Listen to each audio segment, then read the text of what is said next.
sea, él recuerda las palabras de Dios a su padre. Entonces él inicia su intención de edificar una casa y se pone en contacto con un antiguo amigo de su padre, el rey de Tiro, que era Hiram, ¿sí? Y le pide, ahí vemos en el versículo 6, que le pide a este rey: ahora pues ordena que me corten cedros del Líbano, y mis siervos estarán con tus siervos, y te daré salarios para tus siervos conforme a todo lo que tú digas.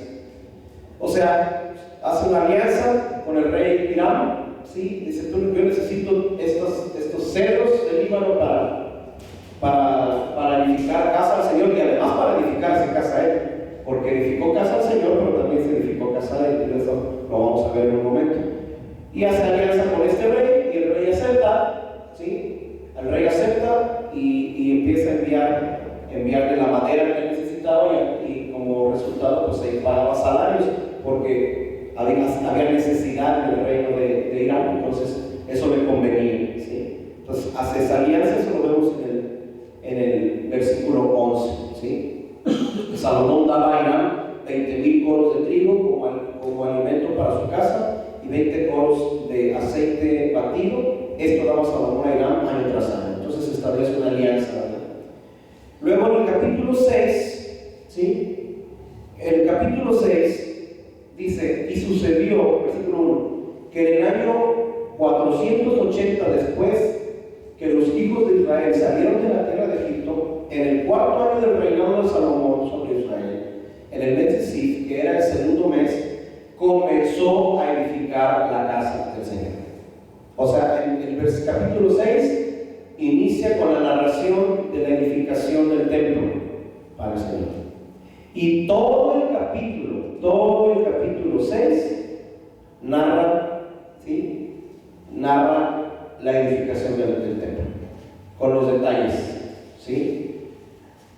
Todo el capítulo 6 ustedes lo pueden ver detenidamente, cuáles iban a ser las medidas, cómo iban a ir las paredes, todos los utensilios, cómo iban a estar, qué características deberían de tener. Todo el capítulo 6, ¿sí? Está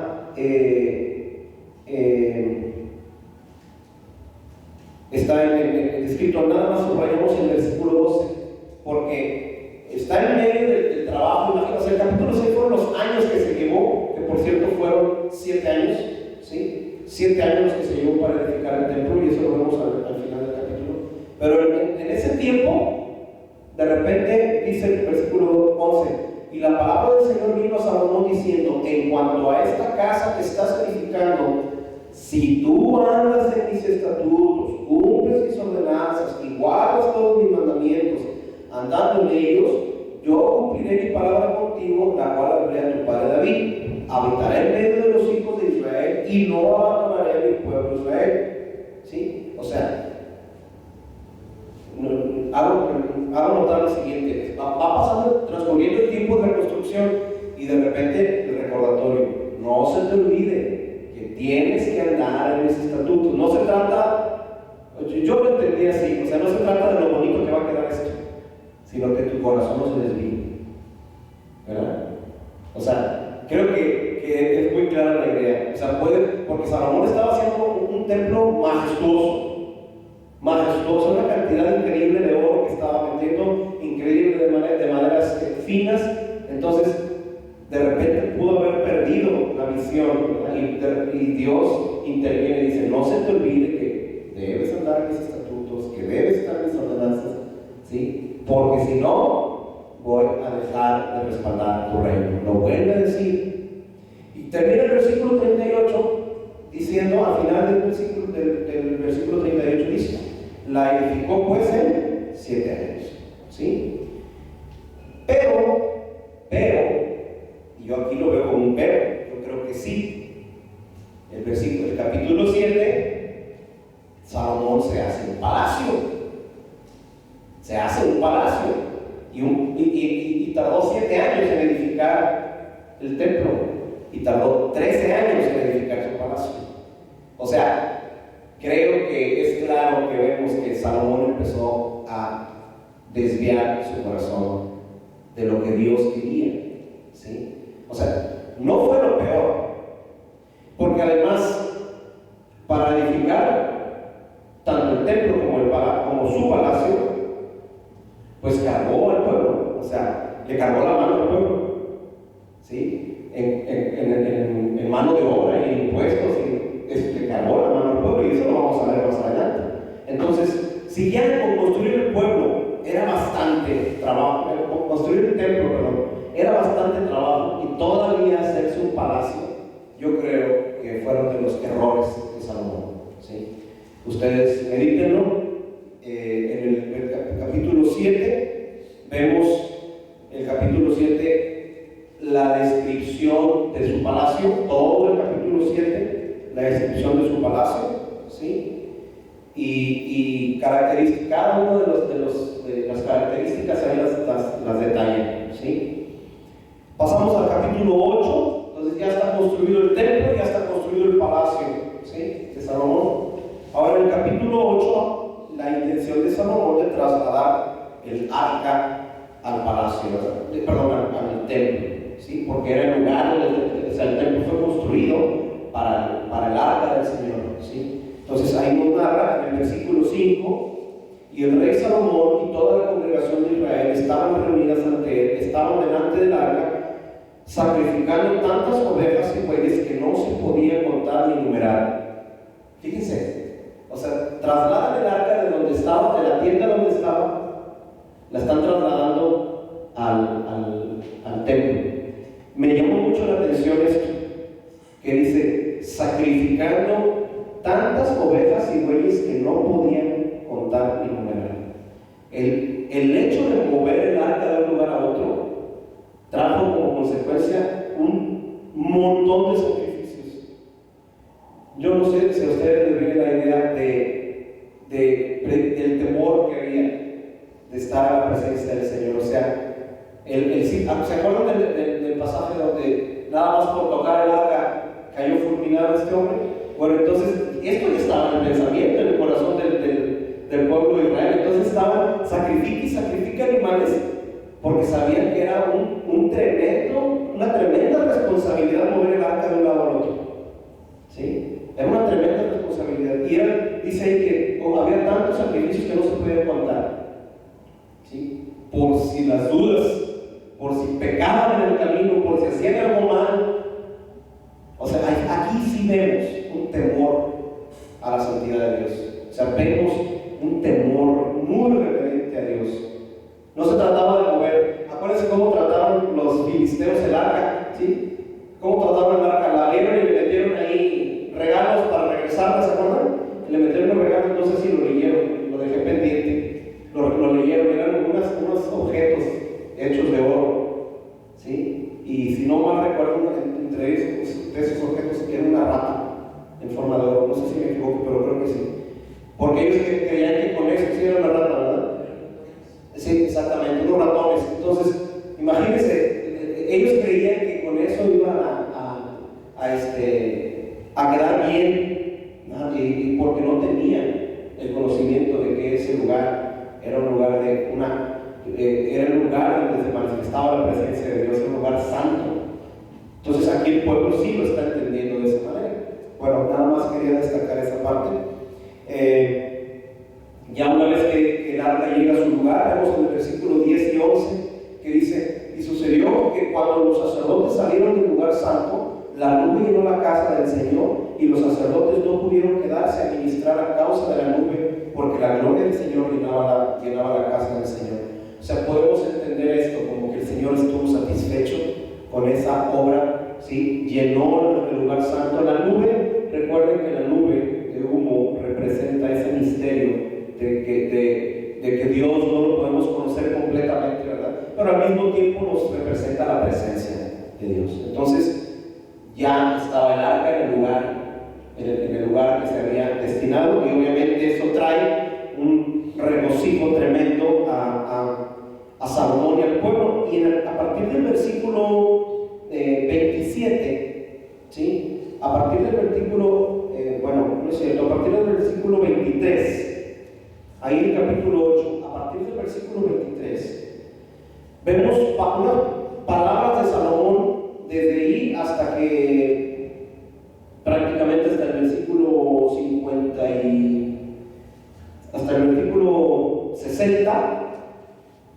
son palabras de Salomón expresando su regocijo, su agradecimiento porque el arca porque Dios haya concedido que le haya permitido construir el templo y que haya respaldado la promesa a su padre David, ¿sí? Y luego también vemos, si ustedes lo chequen por favor, a partir del versículo 28, a partir del versículo 28 empieza Salomón una serie de peticiones. Dice: no obstante, atiende a la oración de tu siervo y a su súplica, ¿sí? Versículo 29, que tus ojos estén abiertos noche y día hacia esta casa. Versículo 30, y escucha la súplica de tu siervo. Y a partir del versículo 31 empieza a dar detalles muy particulares. Si alguno peca contra tu prójimo y extiende su juramento, y vuelve a decir: perdónalo, Señor. Y si ora, hacia el templo, extiende tu mano y perdónalo. Luego, versículo 33, cuando tu pueblo Israel sea derrotado delante de su enemigo por haber pecado contra ti, y otra vez perdónalo. ¿Me explico? O sea, toda esa parte es varias situaciones en particular diciendo: ahora que estás aquí, Señor, si oran hacia ti, perdónanos, extiende tu misericordia. Y es lo que está diciendo todo eso. Simplemente ven el versículo 46. Dice: cuando pequen contra ti, pues no hay hombre que no peque, y estés airado contra ellos y lo entregues delante del enemigo, y estos lleven cautivos a la tierra del enemigo, lejos o cerca. O sea, ¿se dan cuenta? Cuando pequen contra ti, son situaciones muy específicas, ¿sí? Que está pidiendo Salomón.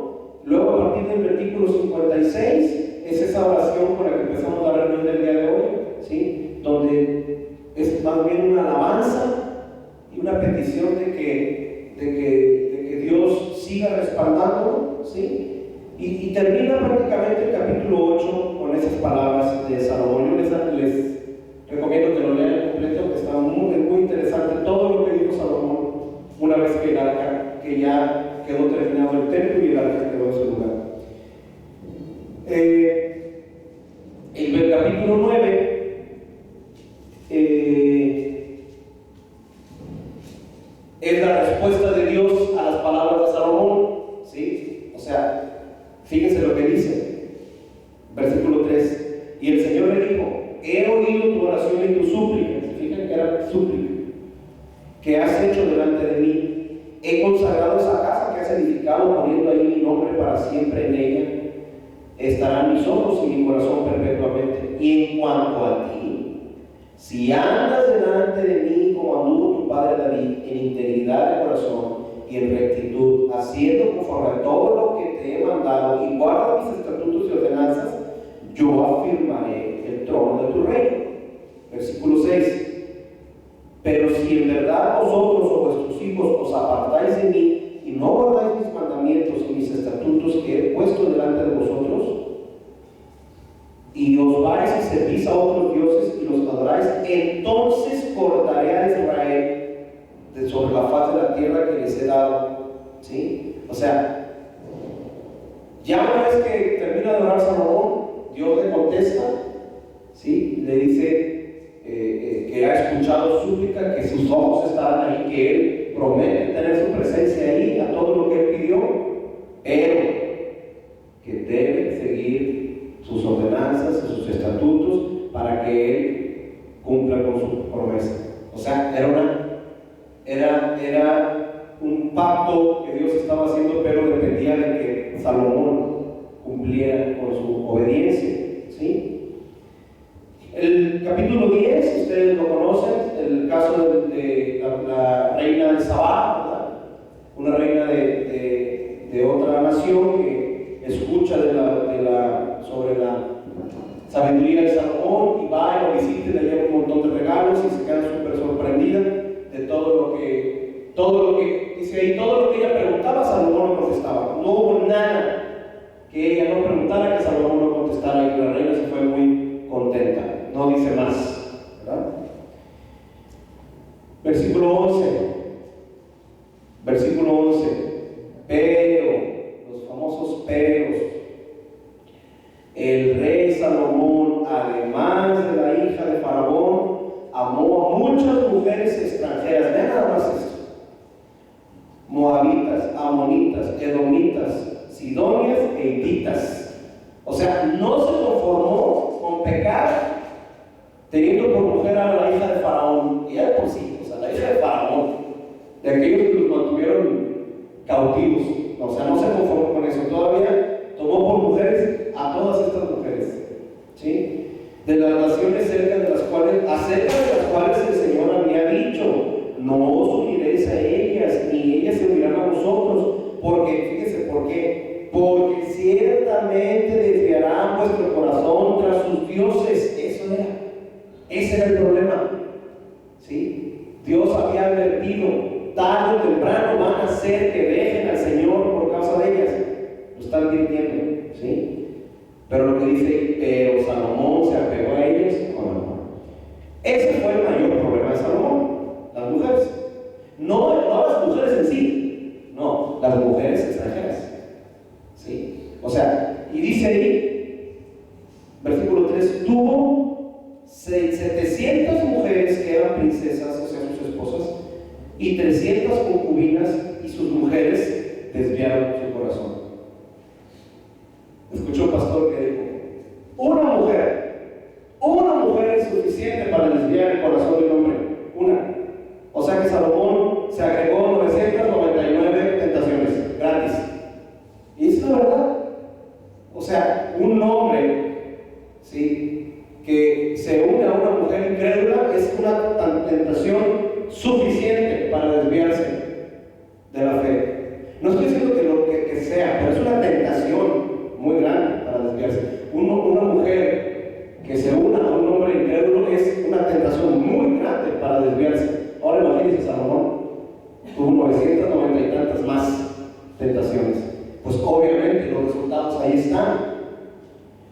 Versículo 4, pues sucedió que cuando Salomón era ya viejo, las mujeres desviaron su corazón tras otros dioses, y su corazón no estuvo dedicado por entero al Señor, su Dios, como había estado el corazón de David, su padre. Fíjense cómo la palabra insiste. O sea, la palabra nos muestra que quien era la referencia para medir los reyes era ¿quién? David. David era la referencia para medir, o sea, no era perfecto, pero fue aquel en quien Dios dijo que era un hombre que era conforme a su corazón, ¿sí? Todos los reyes los comparaban con David, y Salomón no fue la excepción. Y vemos el versículo 5, porque Salomón, fíjense, Salomón siguió a Astoret, diosa de los sidonios, y a Milcom, ídolo abominable de los amonitas. Salomón hizo lo malo a los ojos del Señor y no siguió plenamente al Señor como le había seguido su padre David. Entonces Salomón edificó un lugar alto a Quemos, ídolo abominable de Moab, en el monte que estaba frente a Jerusalén, y a Molot, ídolo abominable de los hijos de Amón. O sea, ídolos abominables. Cuando vemos la palabra abominable, quiere decir que les rendían culto, hacían cosas totalmente perversas, totalmente como sacrificar a sus hijos, como orgías, ese tipo de cosas, ¿verdad?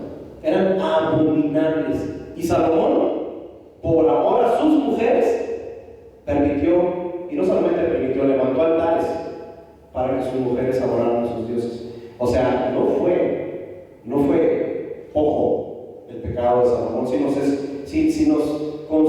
nos constriñe el pecado o los pecados de David, creo que Salomón lo dejó totalmente chiquito, ¿verdad?, respecto a sus pecados. Versículo 9.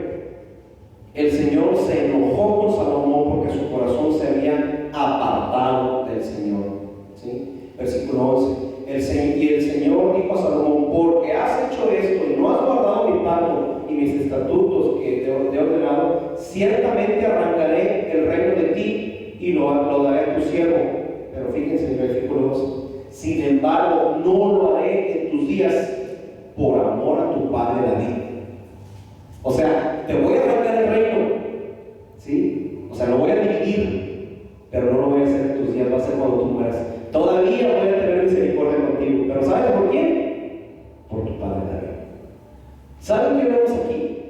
La misericordia que Dios, ¿sí?, derrama sobre alguien que no lo merece por los méritos de alguien que sí lo mereció, entre comillas, ¿verdad?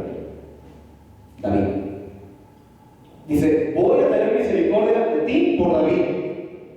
Y saben que aquí vemos la gracia de Dios sobre nosotros en Cristo. O sea, ¿Cristo tiene misericordia de nosotros por nosotros? No, por Cristo. Perdón, ¿Dios tiene misericordia de nosotros por nosotros? No, por Cristo, por nuestro David. ¿Sí? Por los méritos de nuestro David es que Dios tiene misericordia de nosotros. Aquí vemos ese pacto, porque Dios respeta ese pacto con David. Dice, con David hice el pacto y por él no te voy a arrancar el reino. ¿Sí? Entonces, fíjense, Salomón gozaba de un reino muy estable, muy próspero, había tenido mucha bonanza, y de repente surgen los opositores. Ahí lo vemos en el versículo 14. Entonces el Señor levantó un adversario a Salomón. ¿Sí? El Señor levantó un adversario a Salomón. Bueno, y aparece aquí aparece en el versículo 26. En el versículo 26 vemos un personaje que se levanta, Jeroboam, ¿sí?, un efrateo de Sereda, cuya madre, una mujer viuda, se llamaba Serúa, era siervo de Salomón y se rebeló contra el rey. O sea, empiezan los problemas para Salomón, ¿verdad? Empezar a pagar las consecuencias. Y se levanta Jeroboam por Jeroboam con Salomón, contra Salomón, ¿sí? Pero vean lo que dice, había un profeta, Ahías, versículo 30, dice, entonces Ahías tomó el manto nuevo que llevaba sobre sí y lo rasgó en 12 pedazos, y le hace una profecía a Jeroboam, y dice, toma para ti 10 pedazos, porque así dice el Señor Dios de Israel, he aquí, arrancaré el reino de la mano de Salomón y te daré a ti 10 tribus, pero él tendrá una tribu por amor a mi siervo David, por amor a Jerusalén, la ciudad que he escogido de entre todas las tribus de Israel. ¿Sí? Versículo 34. Sin embargo, no quitaré todo el reino de su mano, sino que lo haré príncipe de todos los días de su vida, por amor a mi siervo David, a quien escogí, el cual guardó mis mandamientos y mis estatutos. ¿Sí? Versículo 36. Y a su hijo daré una tribu, para que mi siervo David tenga siempre una lámpara delante de mí en Jerusalén, la ciudad que yo he escogido para poner allí mi nombre. ¿Qué pasó? Se levanta Jeroboam y recibe una profecía diciendo, tú vas a ser, ¿sí?, a quien Dios le va a dar 10 de las tribus de Israel. ¿Sí? O sea, va a perder el reino Salomón, pero por amor a David le va a dejar un cachito, ¿no? Por amor a David, ¿sí?, le va a dejar en lo que conocemos ya históricamente como el reino de Judá, ¿verdad? Se divide el reino del norte y el reino del sur. Capítulo 12. Entonces Roboam fue a Siquem, porque todo Israel había ido a Siquem para hacerlo rey. O sea, en el capítulo 12 vemos que Roboam, que era del linaje de David, era hijo de David, ¿sí?, es nombrado rey, ¿sí? Y aquí vemos otro pasaje que también es muy ilustrativo. Se acercan Jeroboam y varios ancianos con Roboam y decirle, vean lo que dice el capítulo 12, versículo 4. Tu padre hizo pesado nuestro yugo, ahora pues aligera alguna servidumbre de tu padre y el pesado yugo que puso sobre nosotros, y te serviremos. O sea, Roboam, el hijo de David, se levanta y llega al pueblo, liderados por Jeroboam, y le dice, ¿sabes qué? Tu padre nos puso un yugo muy pesado, ¿sí? Por cierto, ahí antes de empezar el capítulo 12, ven que ya muere Salomón. Salomón ya muere, si no se hubiera levantado Roboam. Entonces Roboam dice, fíjense lo que le decía hace rato, tu tu padre ha puesto yugo pesado. Pues claro, se construyó un palacio durante 13 años. ¿Sí o no era yugo pesado? Entonces, por eso les decía, también fue uno de los errores de Salomón, ¿sí? Y entonces Roboam consulta, ustedes conocen la historia, consulta a los ancianos y los ancianos les dicen: accede a lo que ellos te dicen y vas a gobernar y vas a estar bien con ellos y te van a seguir. Pero él desecha a los ancianos. Vean el versículo 8. Pero él abandonó el consejo que le habían dado los ancianos y pidió consejo a los ¿qué? A los jóvenes que habían crecido con él. Aquí creo que también la lección es muy obvia para los jóvenes, ¿verdad? Creo que la lección es muy obvia, ¿sí? El valorar más los consejos de los jóvenes que de los ancianos. Ahí va implícito, ¿sí?